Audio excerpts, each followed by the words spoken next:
Twins বেবিদের feature সমান সমান থাকে না একদম আলাদা আলাদা থাকে, প্রতিটা মাসে কেমন থাকে আমি আপনাদের সাথে শেয়ার করব। ভিডিওর প্রথমে বলে দিই একটা লাইক করে দিই ভিডিওটাকে, আর কমেন্টস করে জানিও আর কি ধরনের ভিডিও চাও।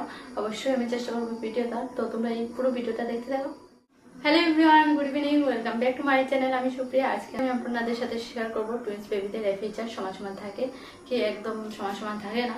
তো আমি আরও ভিডিও করেছি এই ফিচার নিয়ে, তো ওই ভিডিওগুলোতে আমার রিপোর্টগুলো শো করা আছে, পিএসসি রিপোর্টগুলো শো করা আছে, তো চাইলে আপনারা ওই ভিডিওগুলো দেখতে পারেন। আর আরেকটা ভিডিওতে আমার 50K ভিউজ হয়েছে, থ্যাংক ইউ সবাইকে এতটা ভালোবাসা দেওয়ার জন্য। আর হলো এই ফিচার টুইন্স বেবিদের একদম সমান সমান হয় না, মানে আমার যেগুলো হয়েছিল কোনো মাসেই সমান ছিল না, প্রত্যেকটা মাসেই একদম আলাদা আলাদা ছিল, কখনো বেড়ে গেছে একজনের, কখনো কমে গেছে, তো এরকমই ছিল। তোমরা যদি আবার যদি দেখতে চাও আমি সবগুলো রিপোর্ট নিয়ে আরেকটা ভিডিও করব। তো আজকে এই ছোট্ট ভিডিওটা একটা কমেন্টসের জন্য করলাম। তো কেমন লাগলো তোমাদের কমেন্টস করে জানিও, ভিডিওটার জন্য একটা লাইক করে দিও, আর কিছু জানতে চাইলে অবশ্যই কমেন্টস করো। টাটা।